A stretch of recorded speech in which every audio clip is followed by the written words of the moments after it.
clase pendiente, que es patología quirúrgica de la cara. Así es el tema. Bueno, en cirugía plástica, la patología quirúrgica de la cara lo podemos dividir en patología quirúrgica adquirida y patología quirúrgica congénita.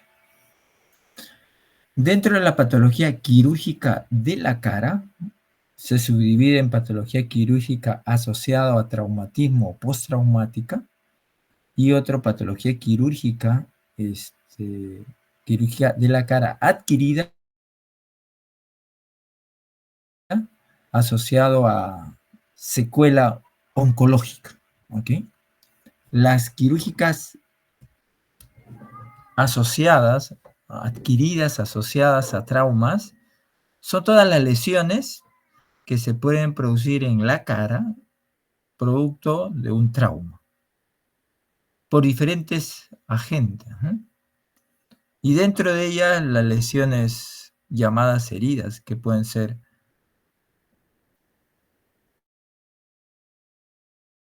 cortantes, contusas cortantes, coriativas, con pérdida de sustancia.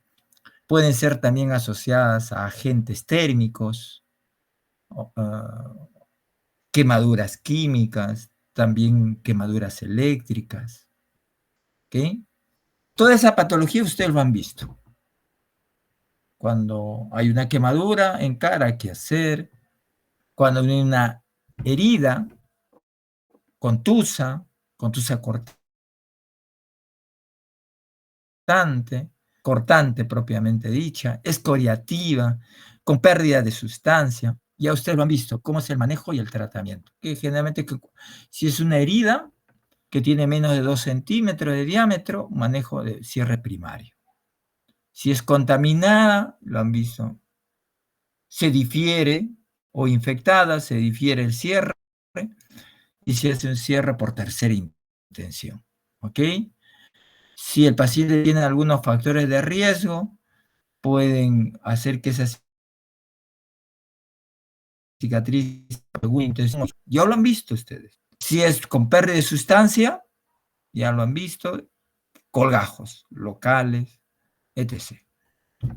Entonces, no vamos a volver a repetir ese tema. ¿Ok? Dentro de la patología quirúrgica adquirida están las oncológicas. Y dentro de esta patología quirúrgicas adquiridas oncológicas son aquellos defectos en la cara como consecuencia de recesiones de un tumor en la cara, que puede ser un tumor de la piel, un tumor de tejido blando, sarcomas, ¿ok? Y de la estructura ósea de la cara, los osteosarcomas, los odontosarcomas, etc. Y ya lo han visto ustedes, ¿ok? O lo van a ver en cabeza y cuello, pero ustedes lo han visto durante los temas de cirugía de la parte teórica. El tratamiento de estos defectos es con colgajos. Son recesiones amplias, no son pequeñas, con márgenes de seguridad que puede comprometer piel, tejidos blandos o estructuras óseas. ¿Y cuál es el plan de tratamiento? Los colgajos. Si compromete la piel, colgajos dermograsos, dermofaciales. Si hay pérdida del esqueleto de la cara, colgajos sociocutáneos, que pueden ser de avance, de rotación, ¿ok? O colgajo libre. No voy a volver a repetir la clase de colgajo. ¿Ok? Entonces no vamos a tratar. Entonces, en el servicio de cirugía plástica del Hospital Regagliati, el 80% de la patología quirúrgica de la cara, y me puedo atrever a decir que casi la gran mayoría de la patología quirúrgica de la cara en los servicios de cirugía plástica, es la patología quirúrgica congénita de la cara. Y cuando hablamos de congénita, nos tenemos que referir a las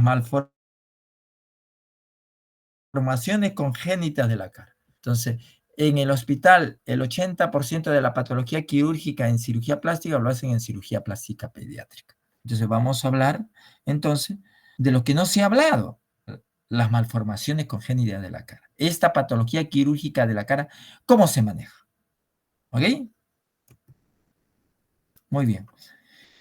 ¿Qué vienen a ser las malformaciones craneofaciales, doctor? ¿Y por qué no malformaciones faciales? Ustedes saben que la cara lo dividen en 3 tercios desde el punto de vista topográfico anatómico. El tercio superior, que es la frente, el tercio medio, que es la mejilla, y el tercio inferior, que viene a ser la zona mandibular y el mentón. ¿Ok? La cara, propiamente dicho, es el tercio medio, el tercio inferior. La mejilla, el mentón. ¿Y qué cavidades están ahí? Las 3 cavidades. Orbitaria, cavidad nasal y la cavidad bucal. Eso viene a ser la región propiamente de la cara. Pero, doctor, la cara forma los 3 tercios. La frente es un componente de la cara compartido con el neurocráneo. Porque el tercio superior de la cara, por detrás del tercio superior de la cara, está la fosa anterior del cráneo, fosa ocupada por el lóbulo frontal o lóbulo más importante del cerebro. Entonces, ese tercio superior de la cara es un tercio compartido con elementos que existen en la cara, en la zona de la frente, y también es un área anatómica que se comparte con el neurocráneo. Por eso, cuando hablamos de malformaciones que afectan de la cara, vamos a hablar siempre de malformaciones que afectan esos 2 tercios inferiores y el tercio superior. Malformaciones craniofaciales. ¿Ok? Y doctor, desde el punto de vista topográfico, el tercio superior es importante, por supuesto. Está la frente, está la zona ciliar, supraciliar, el entrecejo, áreas anatómicas, estéticas, muy importantes que forman la cara. ¿Ok? Claro, desde el punto de vista anatómico. Hola, ¿me escuchan? Hola. Sí, doctor, sí se le escucha. Perfecto, claro. Entonces ahora entramos, entonces una vez ubicado en la anatomía, en lo que es lo que le he hablado, hablemos de las malformaciones craneofaciales. En el Perú, el 90% de estas malformaciones se detectan, el 90% al momento del nacimiento. Este diagnóstico al momento del nacimiento le da una denominación de malformaciones craneofaciales congénitas. Son patologías congénitas, ¿sí?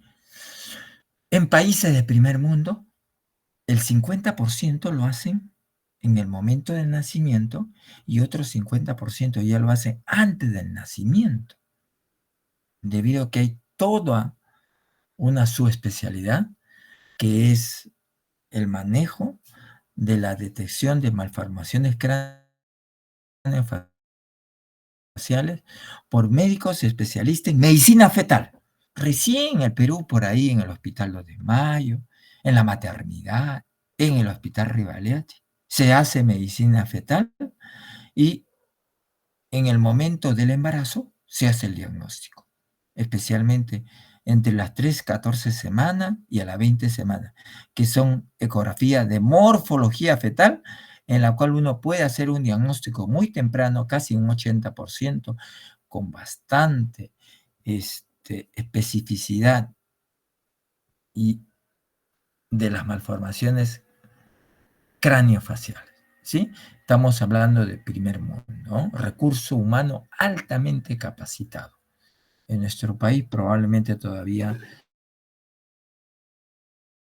no lleguemos a esos momentos porque no hay una inversión, ahora menos en lo que es salud, para revalorizar, para incentivar la formación de recurso humano altamente capacitado con presupuesto público en el extranjero, ¿sí? Es un poco complicado ahora, ¿sí? Entonces, vamos a seguir haciendo diagnóstico de las malformaciones craneofaciales al momento del nacimiento. Muchachos, entrénense bien en la evaluación del recién nacido, por favor. Cuando hagan su internado, en la rotación de pediatría o en la rotación de ginecobstetra, evalúen bien todos los protocolos de evaluación de recién nacido, todos los pasos precisos, meticulosos, ¿ya? Detallado de la evaluación del recién nacido para detectar las malformaciones craneofaciales. Estas malformaciones afectan los tejidos blandos, o sea, la piel que deriva del ectodermo, los tejidos blandos, músculos, fascia, el esmás, nervios, ligamentos, ¿ya? Estructuras de sustentación, ¿ok? Membranas, todos esos tejidos blandos que derivan del mesodermo también se ven afectados. Y el macizo facial, que deriva también del mesodermo, se ve afectado. En algunos casos, donde las cavidades son envueltas por epitelio, por mucosa, también muchas veces se ve afectado y estos derivan del endodermo. ¿Ok? Entonces son malformaciones bastante severas que afectan la cara en todo, inclusive mucosas. ¿Ok? Ya le he explicado, afectan la cara y el tercio superior de la cara, que está relacionado con el neurocráneo. Y doctor, y puede afectar otros componentes, ¿ok? Por eso afecta la cabeza y la cara. Y doctor, no entiendo, la cabeza, me habían explicado en anatomía que se divide el neurocráneo y el esplenocráneo. El neurocráneo es el componente de la cabeza que aloja el encéfalo y el tronco cerebral. Y el esplenocráneo es el esqueleto propiamente de la cara que aloja todos los sentidos. ¿Ok? Y también se ve afectado. ¿Cómo lo podemos clasificar las malformaciones craneofaciales? En tres tipos. La fisuras craneofaciales. Dentro de esas hendiduras o fisuras craneofaciales, las más conocidas son la fisura labio-alveolo-palatina, muchachos. Las displasias craneofaciales vienen a ser aquellas malformaciones que generan hipoplasia o aplasia de tejidos blandos o del esqueleto, generando grandes asimetrías. Eso vienen a ser las displasias craneofaciales. Y la craneosinostosis es una malformación congénita que no afecta a los tejidos blandos indirectamente, tampoco el esqueleto, pero sí afecta los centros de crecimiento óseo del cráneo, de la cabeza, más no de la cara. Estamos hablando las suturas, porque el crecimiento del cráneo está dado en sus centros de crecimiento que son cartilaginosos en las suturas bregmática, pterigoideas. ¿Ok? ¿Qué pasa en estas suturas? Se osifican durante la etapa fetal o a las pocas semanas después del nacimiento. Por lo tanto, se produce una osificación temprana del neurocráneo, de la cabeza. Eso es una craniosinostosis. Muy bien.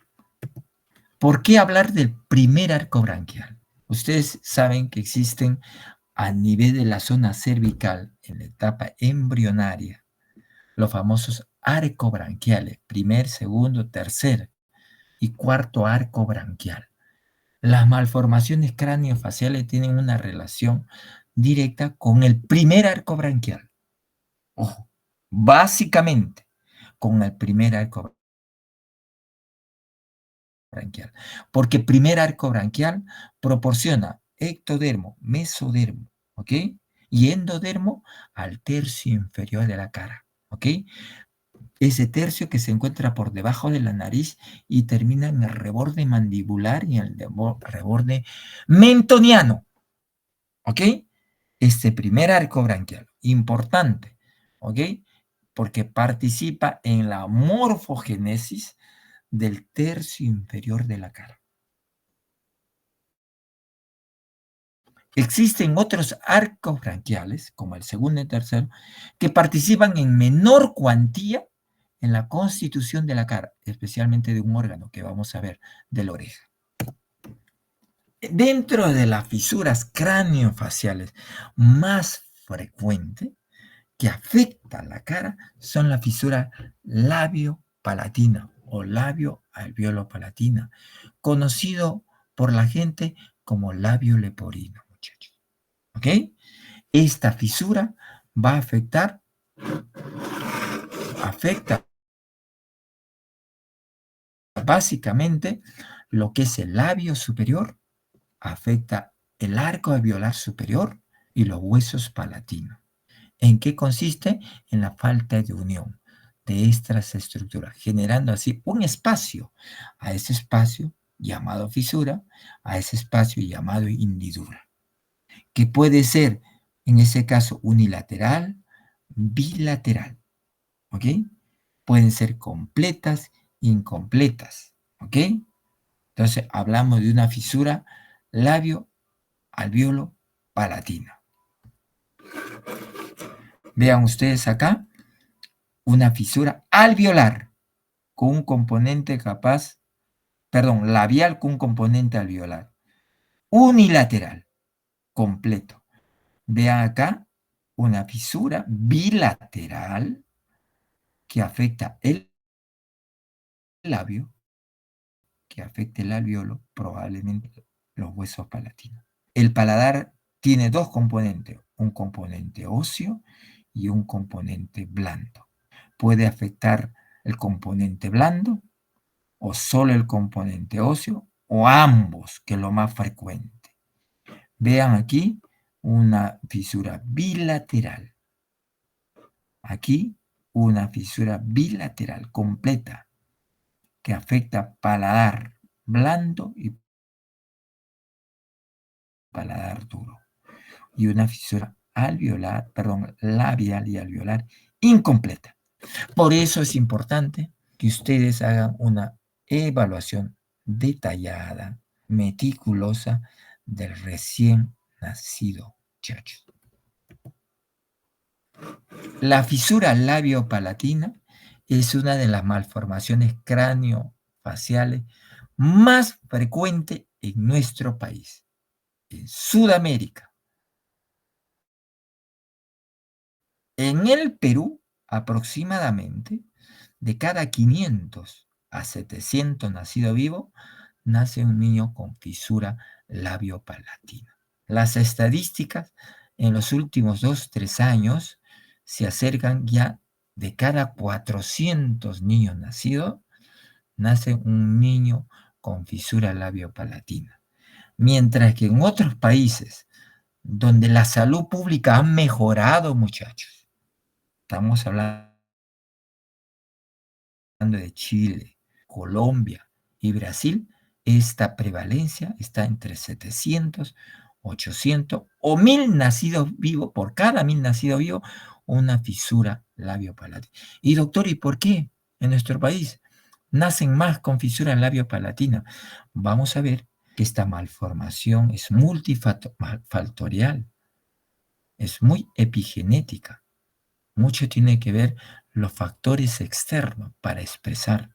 En un país donde tenemos madres anémicas cada vez más, madres desnutridas, un sistema de saneamiento inadecuado, falta de agua, desagüe, un programa estricto de control materno infantil, falta de recursos humanos, falta de inversión en la salud pública, ¿ok? Un deterioro completo del sistema de salud pública en estos últimos 2-3 años está provocando que las fisuras o las fisuras labiopalatinas se incrementen. Madres que tienen procesos infecciosos, virales, toxoplasmosis, ¿ok? Citomegalovirus. Entonces, estamos retrocediendo, ¿ok? No, usted me dirá, doctor, no hemos mejorado como en otros países.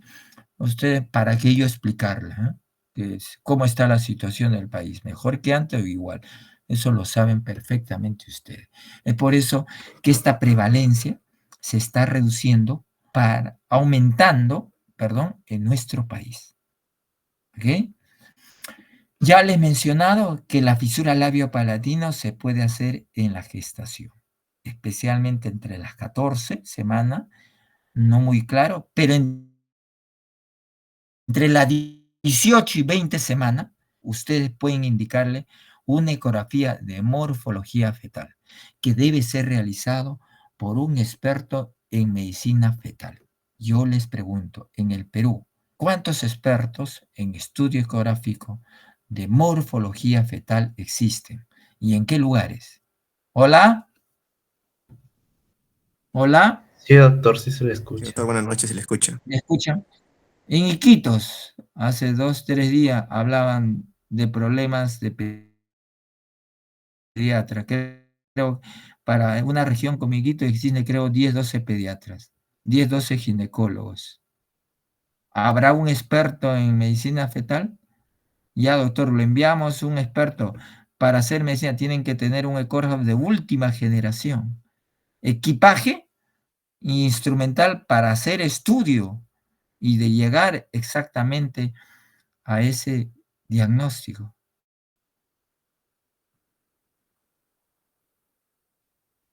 Entonces, en nuestro país, en nuestro hospital, hay como 2 o 3 expertos en medicina fetal, siendo un hospital que atiende 13 millones de asegurados.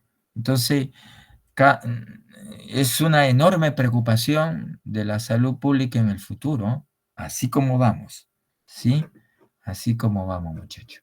Entonces, a lo mucho ustedes pueden hacer en su serum con control estricto de la gestación para evitar muerte materna.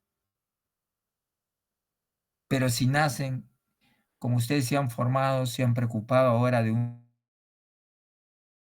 buen examen, examinan al niño, hacen diagnóstico de fisura labio-palatina, tendrían que transferirlo a un hospital donde existan cirujanos plásticos y un equipo multidisciplinario para manejo de estos niños, porque se ademisan rápidamente, se desnutren. ¿Dónde existe? Donde en algo en el hospital Revaliati, en algo en el hospital del niño. ¿Dónde más? No hay en el Zamora. ¿Sí? Imagínense. Hola, ¿me escuchan? Sí, doctor. Acaban de escuchar un niño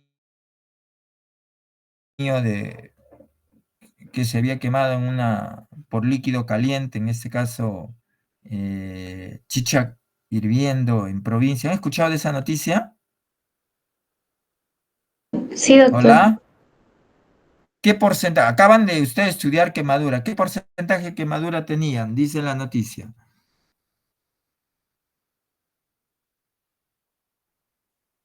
Hola. Hola.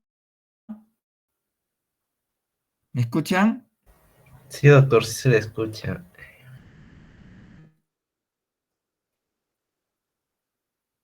Ese niño tenía quemado más o menos el 55%, era un gran quemado, 55% de superficie quemada. ¿Sí? En otros lugares del mundo, Argentina, que tiene una de las mejores unidades quemadas, en Brasil también, Chile, ese niño se salva. Vive, muchachos. ¿Ya? Entonces, como yo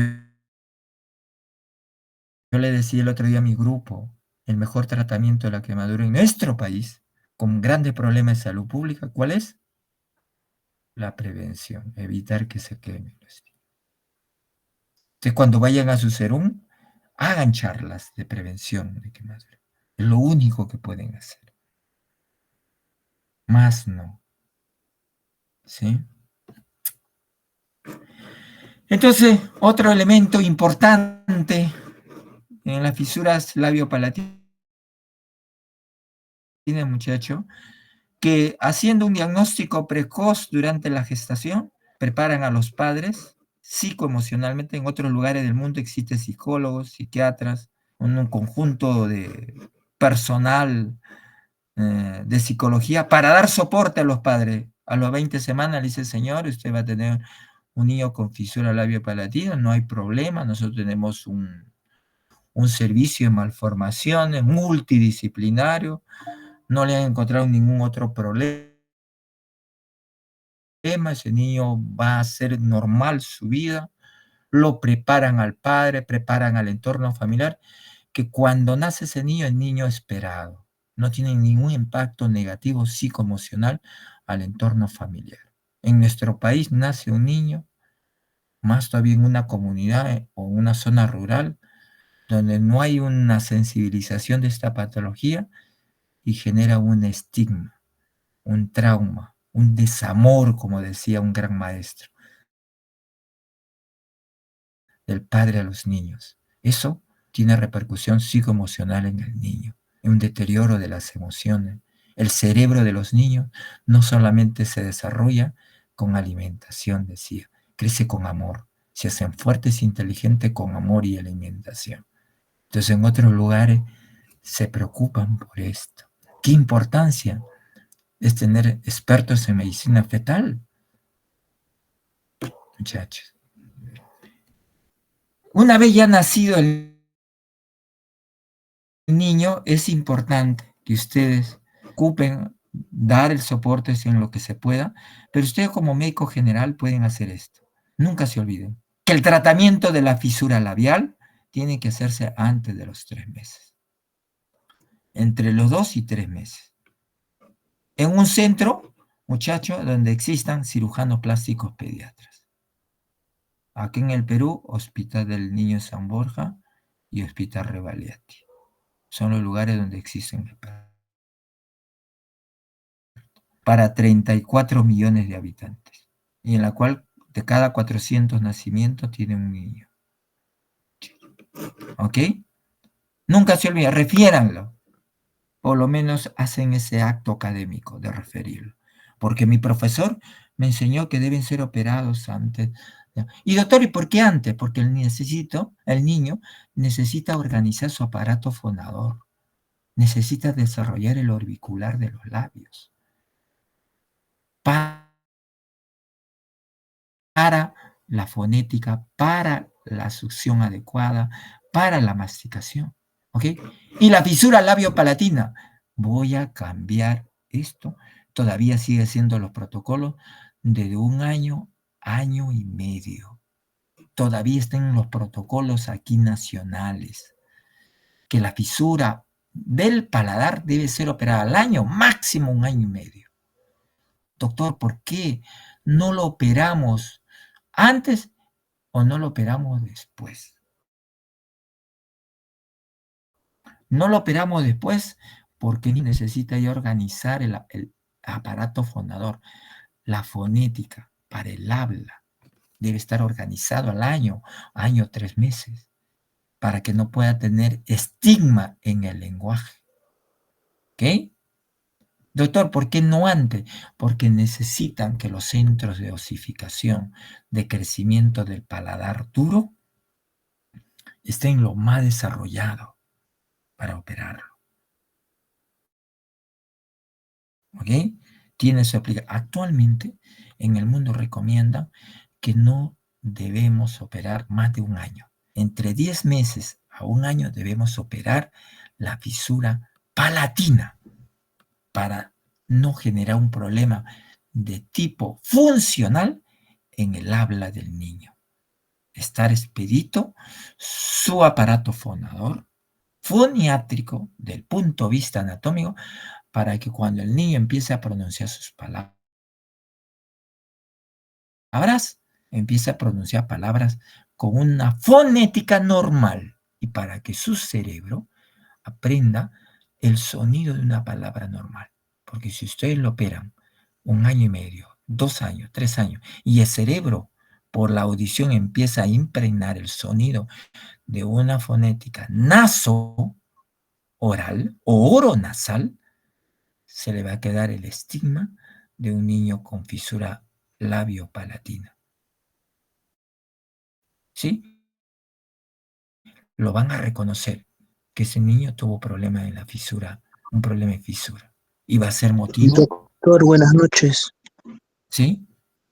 Doctor, disculpe, le quería comentar a mis compañeros, ahora que usted ha comentado sobre la derivación, que yo he tenido la oportunidad de ver una de esas cirugías en el Hospital del Niño de San Borja y que ahí hay una doctora que es plástica que podría ayudar bastante a los bebés sobre el tema de la fisura labial.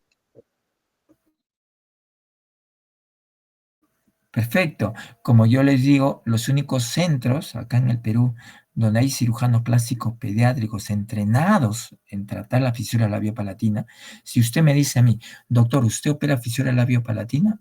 Durante la residencia me enseñaron, pero yo no he hecho su especialidad. Yo no puedo operar.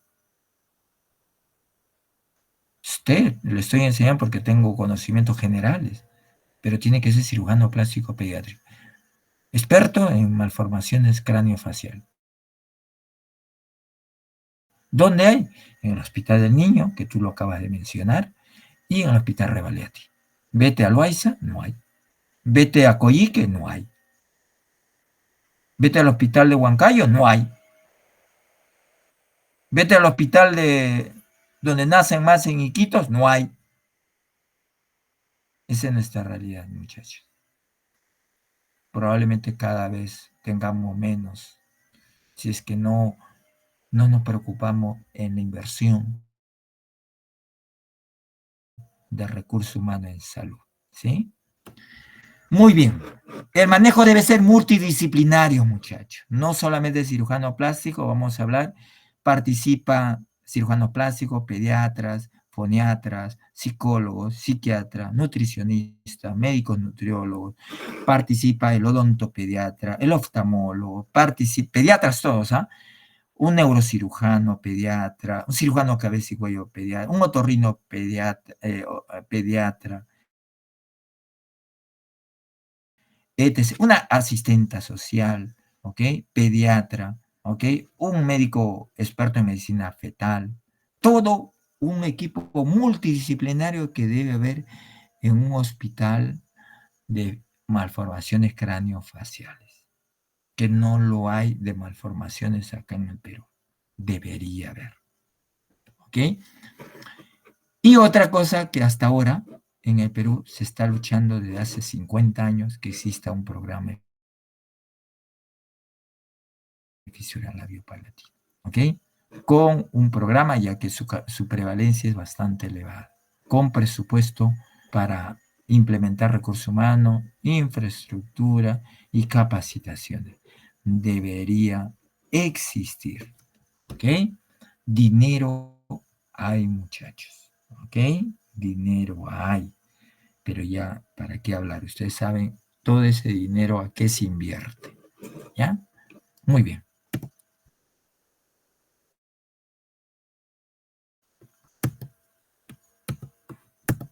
Muy bien, acá vean ustedes una fisura labial que afecta solamente el labio. Ahora revisen la hoja con baja lengua que no está comprometido el alveolo y que el paladar esté indemne, tanto duro como blando. Entonces una fisura labial unilateral parcial. Hay que operar antes de los 3 meses. Esta es una fisura labial completa que afecta el alveolo. Le abren la boca, también afecta el paladar duro y el paladar oral. Las fisuras labiales bilaterales. Examinando bien, fisura labiopalatina, es un diagnóstico. Y lo preparan a la paciente, que debe ser operada esto ante los 3 meses. Esta es una fisura palatina que afecta el paladar blando, la parte muscular en la parte posterior, y el paladar duro parcialmente. Debe ser operada los 2 al año. Y esta es una fisura completa que afecta paladar duro en su totalidad, blando y la fisura alveolar. El paladar blando vienen a ser los músculos palatinos, músculo del paladar blando. Pregunta de examen: ¿cuántos músculos del paladar blando existen? ¿Quién sabe? Hola. Hola. Muchachos, ¿me escuchan? ¿Se fueron? Sí, A ver, voy a doctor. tomar lista.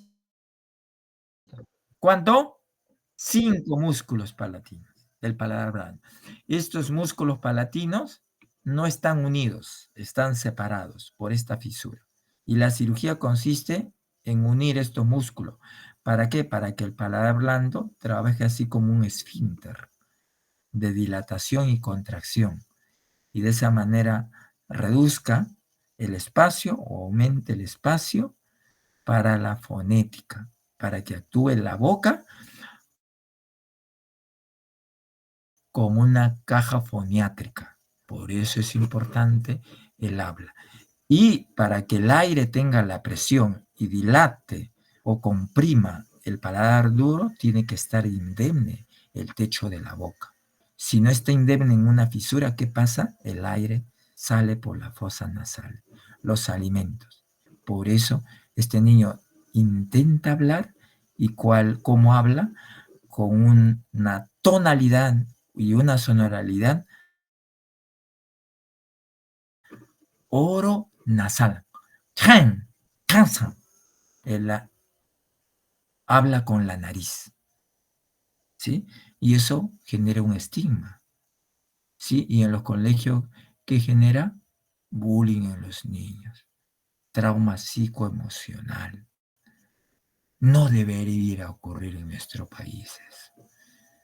Sigue ocurriendo, es una pena, ¿sí? Estos niños tienen que tener buena hemoglobina. Preocuparse que si ustedes tienen en su centro de salud, que al año tengan mínimo 12 de hemoglobina para operar. Eviten la anemia en los niños. En el Perú, del año 2022 al 2023, se ha incrementado en 800,000 niños con anemia menores de 5 años. ¿Sí? Por eso digo, no estamos mejor. Pobres niños, ya con una anemia, cerebro deteriorado y encima con una fisura, ¿sí? Preocuparse. A veces no se llegan los insumos para la anemia. Encima desnutridos, encima esos programas de apoyo alimentario que ahora que le dan a los niños. ¿Sí? Estamos preocupados, ¿no? por esta generación que se viene, ¿no? Muchachos, los que van a ser pediatras, ¿sí? Miren, una fisura labial unilateral incompleta. Y vean que esta fisura, al afectar el labio, vean, el ala nasal. El ala nasal, acá hay unos músculos y el piso de la boca se relaciona, el piso de la fosa nasal se relaciona con este músculo, el orbicular. El orbicular. Y miren que esta fisura labiopalatina o labial también afecta el ala de la nariz. Hace una mala implantación del ala. En algunos casos la fosa nasal está incompleta. El piso de la fosa nasal está ausente. Por lo tanto, este cartílago, por una mala posición de los músculos, es un cartílago anómalo, delgado, rotado. ¿Ok? Entonces hay lo que se llama la nariz fisurada. Vean ustedes acá una fisura bastante aparatosa, unilateral, labial, alveolar y palatina completa, amplia. Y miren, esta fosa nasal no tiene piso, está alterada esta fosa. Unilateral, severa. Estos niños tienen problemas para la alimentación, ¿sí? Muchas veces hay que poner una sonda. O existe un biberón en pico de pato para alimentar a estos niños especiales. Una unilateral. Esta es una severa. La premaxila está rotada. Hay que operar. Lo tiene que operar gente experta. Cirujano plástico pediatra en experiencia en fisura labiopalatina. La cirugía de labios se llama queiloplastía. ¿Con cómo se realiza? Mediante múltiples colgajos. Colgajo dermograso, colgajo mucocutáneo, colgajo de mucosa, colgajos musculares para unir el orbicular. Estos colgajos tienen que ser bien tallados, medidos para una evolución, para reconstituir el labio anatómicamente y funcionalmente. Vean ustedes los filtros, ¿sí? La columna de filtro, miren la reposición del arco de Cupido. Vean este arco, esta fisura completa, bastante severa. Miren la nariz, bastante afectada, nariz fisurada. Y después de la cirugía, con múltiples colgajos, y a la nariz fisurada se ha operado. Eso se llama rinoplastia primaria. Ahora se recomienda la rinoplastia primaria de la nariz fisurada. ¿Por qué? Porque si no operamos, dejamos el estigma en los niños con nariz fisurada. El niño va a ir al colegio 7, 8 años con una nariz fisurada. ¿Qué vamos a motivar? Un bullying, una burla. Hay que proporcionarle calidad de vida a estos niños, muchachos. ¿Ve? La queiloplastia, esos colgajos deben ser tallados en forma milimétricas con este compás, el compás de Castroviejo, con colgajos muy precisos, técnica de plastías que alargan el labio. Si es una cirugía muy compleja, debe hacerse a los 3 meses por experto. Vean esta fisura labial amplia con una nariz fisurada. Miren, se le ha mejorado la nariz y la anatomía y la función del labio.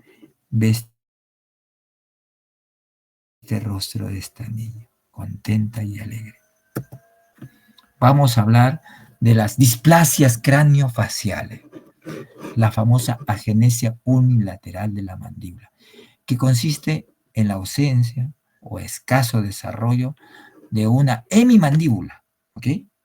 Por una inadecuada o un mal desarrollo de los procesos mandibulares. Ustedes saben que en la morfogénesis facial que se inicia en la 5ª semana, es más intensa entre la 5ª y la 7ª semana de vida embrionaria, donde ocurre casi todos los elementos de la morfogénesis facial para formar la cara, y termina en la 8ª semana. ¿Ok? Pregunta de examen. ¿Ok? Muy importante. En esta morfogénesis facial, la cara se forma de los procesos: un proceso frontal, un proceso maxilar, un proceso nasal y un proceso mandibular. Todos estos procesos están formados por tejidos embrionarios de las 3 láminas: ectodermo, mesodermo y endodermo. Estas láminas embrionarias van a proporcionar tejidos embrionarios que van a formar procesos. Todos estos procesos van a formar el esqueleto y los tejidos blandos y la piel de la cara. ¿Ok? Cuando se altera el proceso mandibular que va a formar el tercio medio de la cara, puede haber una agenesia mandibular unilateral, y que va a generar en el niño una simetría facial. En un lado la cara tiene un desarrollo normal y en el otro lado es incompleto. La microgenia, muchacho, es el poco desarrollo también del mentón, del tercio inferior, de los procesos mandibulares. ¿Ok? Puede ser una agenesia leve, moderada o severa. Cuando es entre leve y moderada, muchas veces en la primera infancia no se diagnostica. Y se diagnostica cuando empieza a aparecer la dentición definitiva, porque los niños tienen una mala oclusión dentaria. Y al producto de una mala oclusión dentaria, problemas en la masticación, debido a que hay una hipoplasia leve, moderada o microgenia del mentón. Tratamiento es quirúrgico, mediante distractores. Vean, en la etapa adolescente también, por más cirugía odontología ortognática, estos niños, estos jóvenes no mejoran, debido a que el mentón es tripoplásico. Se hace cirugía ortognática mediante avance del mentón por placas, mini placas y distractores, y aumentamos la longitud del mentón y corregimos la oclusión dentaria. Y de esa manera, como la perfiloplastia de esta niña mejora hasta su rostro. El síndrome de primer arco branquial. Es un problema genético, asociado a una falla genética. Puede afectar el tercio medio de la cara, ¿ok? Perdón, el tercio inferior de la cara y el cuello, compromiso o alteraciones cervicales de grandes vasos, muchachos. ¿Ok? Muy bien, este síndrome de primer arco branquial puede estar asociado a hipoplasia de mandibular, problemas auriculares muchas veces y problemas propiamente de la cavidad oral. En algunos casos puede haber malformaciones de la columna cervical. Ojo, hay que pensar eso. Este es el síndrome de primer arco branquial, denominado síndrome de Golden. ¿Por qué se caracteriza? Hipoplasia mandibular, alteraciones bucales, macrostomía, hipoplasia mandibular, microgenia y malformaciones auriculares. Síndrome de Golgi, llamado también síndrome de primer arco branquial. El síndrome de Treacher-Collins, ¿ya? Es una disostosis mandíbulo-facial. ¿Por qué se caracteriza esta malformación? Básicamente por una hipoplasia bastante severa del hueso malar y del arco cigomático. En otra palabra, una hipoplasia cigomático-malar. Muchas veces se puede asociar con problemas auditivos, con problemas del piso de la órbita, porque es cigomático-malar, de los párpados inferiores. Puede haber problemas también muchas veces del mentón y compromiso auricular, debido a que el arco cigomático se articula en la zona del inicio del conducto auditivo interno, ¿ok? El Treacher-Collins tiene una enfermedad asociada a malformaciones genéticas, especialmente a nivel de la mutación de genes en el cromosoma 5, ¿ok? Entonces, es hereditario. El tratamiento del síndrome de Treacher-Collins, muchas veces, como puede haber microgenia severa, muchas veces compromiso de una hipoplasia bastante severa, que en el momento del nacimiento puede provocar una dificultad respiratoria. Y en esos casos podemos necesitar una traqueostomía para la ventilación. Es necesario una evaluación multidisciplinaria, oftalmólogos, otorrinos, foniatras, para tratar y además en el futuro preparar cirugías reconstructivas multidisciplinarias de estos niños. Este es el síndrome de Treacher-Collins, motivo muchas veces hace 3 años de una película. Niños que no tienen problemas neurológicos central, niños lúcidos, inteligentes, sin problemas en el aprendizaje y en el proceso cognitivo, pero es motivo de marginación, de bullying muchas veces, debido a esta hipoplasia cigomático-malar. Puede tener compromiso del piso de la órbita, párpado inferior, puede haber compromisos muchas veces auditivos, oculares, del tercio medio de la cara, muchas veces también de la zona mandibular y puede estar asociado a microgenia. Cuando eso está muchas veces severo y en el momento del nacimiento, traqueostomía. Si no lo fuera, estos niños tienen que tener un manejo multidisciplinario cuando tenga una edad adecuada, alteraciones auditivas, hay muchas veces microtia o agenesias auriculares. El foniólogo, perdón, el otorrinopediatra tiene que poner implantes cocleares para evitar la hipoacusia severa de estos niños, el oftalmólogo, y cirugía plástica, prepararlo conjuntamente con odontopediatría y cirugía maxilofacial pediátrico para su cirugía, muchachos. Y con resultados bastante buenos. En nuestro país, estos niños muchas veces no tienen este manejo. El síndrome de Pior-Robán es exclusivamente, a diferencia de otras patologías, tiene microgenia severa. Prácticamente casi no hay mentón. Rezago de mentón. Y todos los músculos del piso de la boca y de la lengua se desplazan hacia la parte posterior, cabo faríngeo, y puede generar al momento del nacimiento una asfixia. Y requiere muchas veces una traqueostomía. Y si este niño nace, por ejemplo, en Atalaya, se muere en Perú. Nace nada más aquí en Canta, se muere. Porque no se hace una ecografía adecuada para un diagnóstico temprano a la 20 semana y referirlo a un hospital donde estén preparados al momento de su nacimiento. Estos niños están siempre a veces asociados a fisura labiopalatina. Ojo, otras malformaciones congénitas. Se debe ya sospechar con una ecografía entre de 13, 14 semanas y confirmarse a la 20 semanas. Ojo, ¿ya? Síndrome de Pierre-Robin. ¿Sí? Un problema para la devolución. ¿Ok? ¿Ve? Asociado a fisura palatina completa. ¿Sí? Tenemos que tener muchísimo cuidado con estos niños.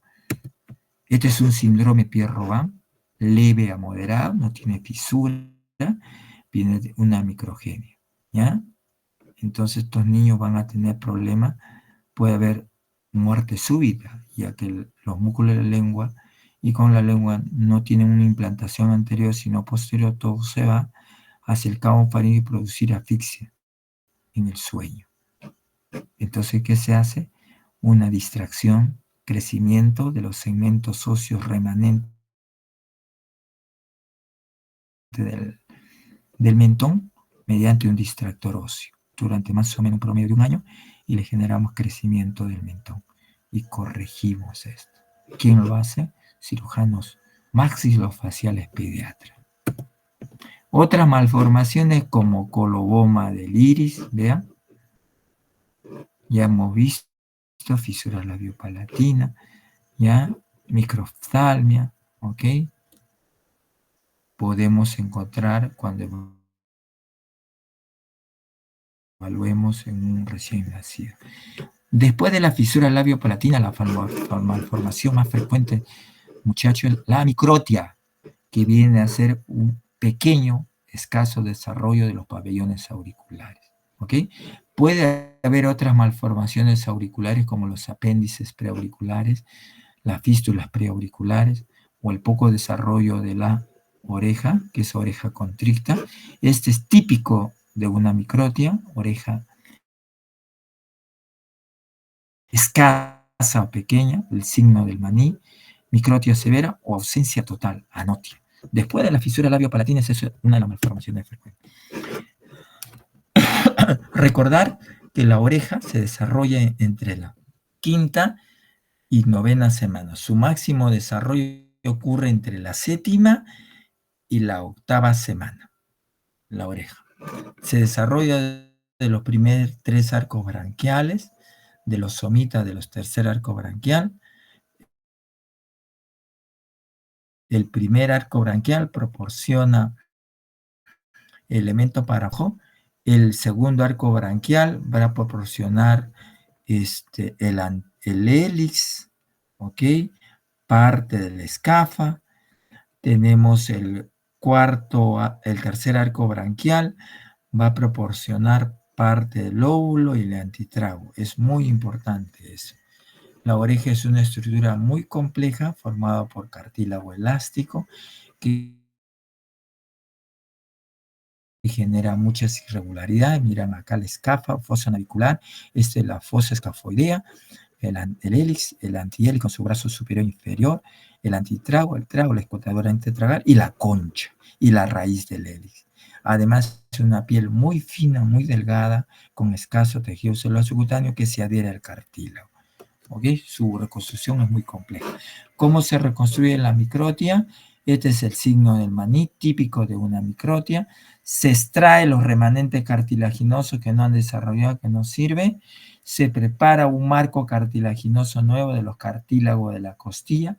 ¿Qué costilla? Usamos la octava, novena, generalmente a veces entre la séptima, octava y novena, se extraen los cartílagos que queremos, se prepara el marco cartilaginoso y luego se coloca dentro de ese bolsillo que se ha elaborado después de extraer todo este remanente cartilaginoso. En un segundo tiempo, recreamos el surco retroauricular. Otra malformación congénita es la fístula auris congénita, llamada como fístula preauricular. Vean, una fístula preauricular. El tratamiento es no tocar, enseñar a la mamá y al niño cuando tengan razón, no manipular. Esta fístula eliminan secreción sebácea, lo tienen de por vida sin manipular. Si en el momento que ustedes inician su manipulación va a provocar la irritación, la contaminación y la infección del orificio de salida, va a generar la obstrucción, la infección del conducto, de los sacos, un absceso, y muchas veces estas fístulas embrionarias se comunican con la arteria carótida, con el hueso maxilar, con el conducto auditivo externo, o múltiples comunicaciones con la articulación ATM, y su tratamiento es muy complicado y a veces deja secuela. Por eso el tratamiento es no manipular. Otra patología es los apéndices preauriculares que se pueden extraer a partir de los 6 meses en los niños. Miren un caso de microtia severa, el signo del maní, una reconstrucción con cartílago autólogo después de haber recreado su espacio retroauricular, con resultados bastante buenos, muchachos. En el Perú son pocos nomás los que hacen esta reconstrucción. Es muy complejo. Esta es una oreja contricta, también debe ser hecho por expertos cirujanos plásticos pediátricos. Yo no podría hacer eso, muchachos. Otras malformaciones congénitas de la cara, muy conocido el frenillo o anquiloglosia. El tratamiento es realizar un colgajo de mucosa en forma de seta para que no vuelva a residir. Macroglosia, muchas veces severa, se trata quirúrgicamente. Y dentro de las fisuras craneofaciales, son fisuras, ya sacando a las fisuras labios palatinas que afectan la cara, el tercio medio de la cara, muchacho, y el cráneo, la frente, el componente craneal de la cara. Pueden ser fisuras que solamente afecten la cara o afecten la cara más el cráneo. Cuando afectan los dos, fisuras craneofaciales. Cuando afectan solo la cara, pueden ser fisuras faciales. ¿Ok? Pueden afectar los tejidos blandos, los tejidos óseos. Se clasifican mediante la clasificación de Terzier. Puede haber compromiso blando y óseo. ¿En qué consiste la clasificación de Terzier? Dividen la cara por una línea central que viene a ser el meridiano, divide la cara en dos mitades, en dos hemisferios, tanto derecho e izquierdo. El punto donde medio del arco de Cupido se denomina 0 y en la zona metópica 14. Y en el punto del mentón es el punto 30, cuando afecta una fisura en su totalidad la cara. Entonces, si es en el punto medio del arco de Cupido, es fisura 0. La fisura 0 pasa por la línea media hasta la nariz. Si no hay unión, fisura 0. Pero cuando se extiende hacia el cráneo, no se une esta zona, fisura 14. Y siguiendo la manecilla de reloj, sería 13, componente craneal, 1, componente facial. 12, craneal, y 3, facial. Y así, faciales hasta 8, y la fisura 7 hasta 0 son fisuras faciales puras. Vean esta fisura craneofacial con una microftalmia asociada.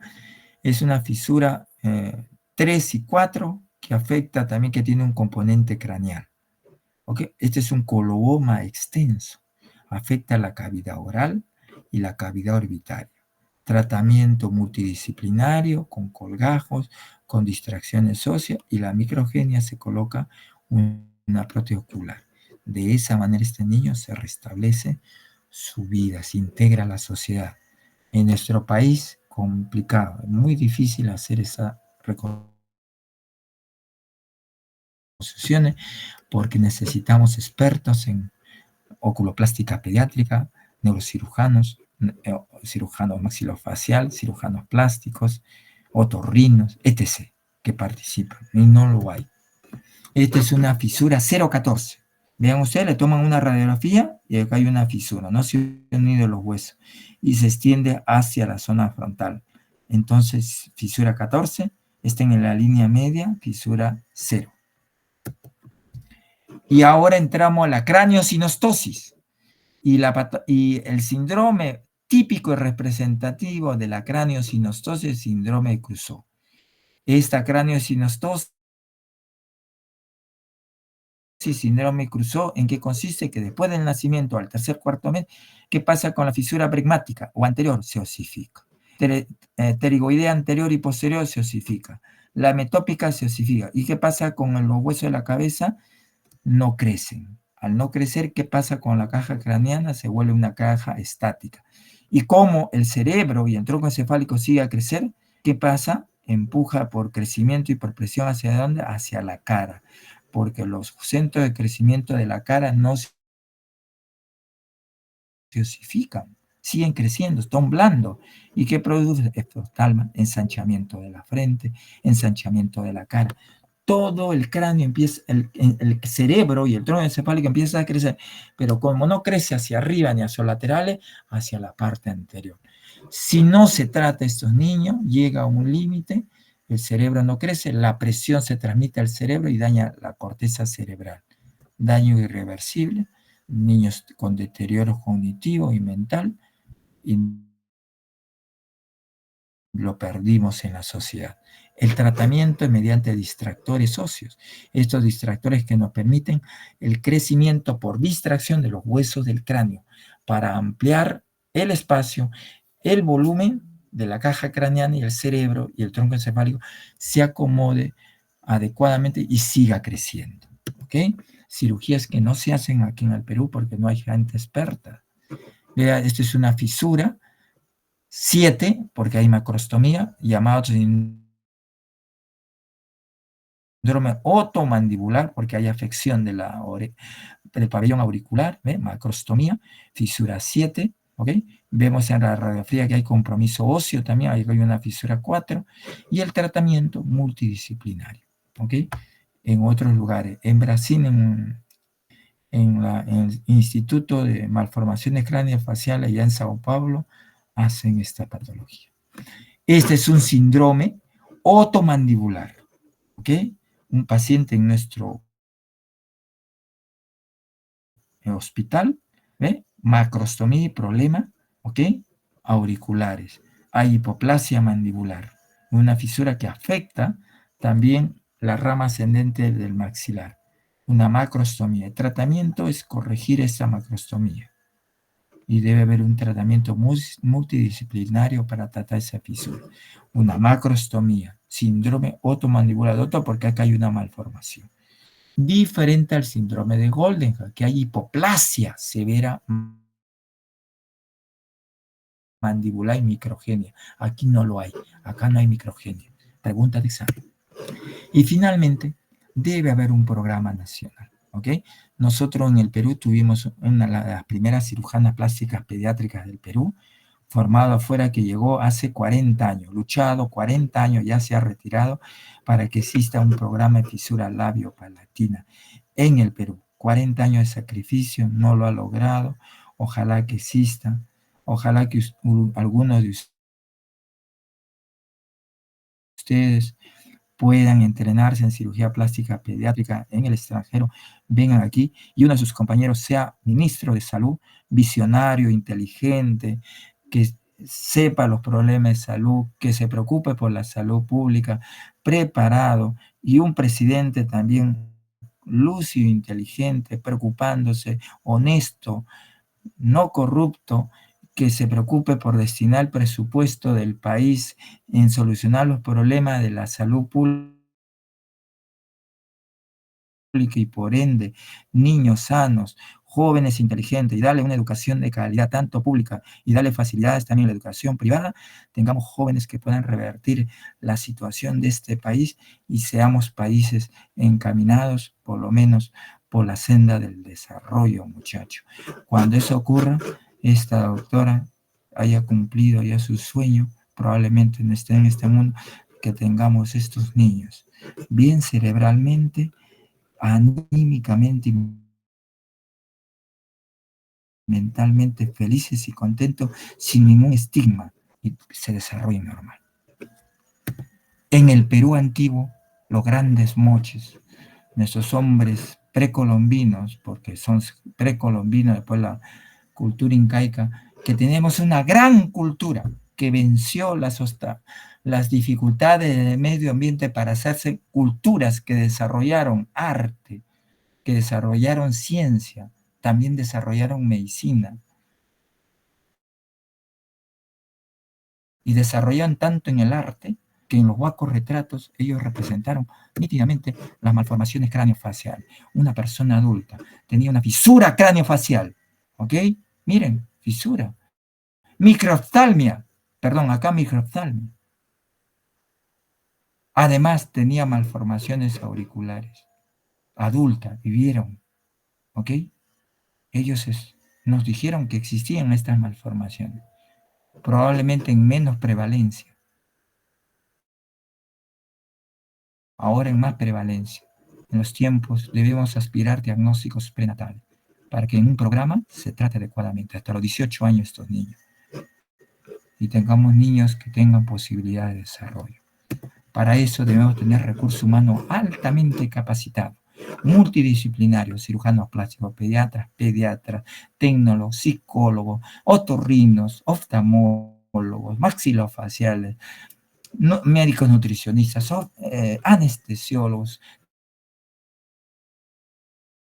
tecnólogos, pediatras, enfermeras, psicólogas, nutricionistas, asistentes y una infraestructura para brindar el tratamiento a estos niños desde que nacen hasta los 18 años. Ese es el sueño, ¿sí? Ojalá. Muchas gracias.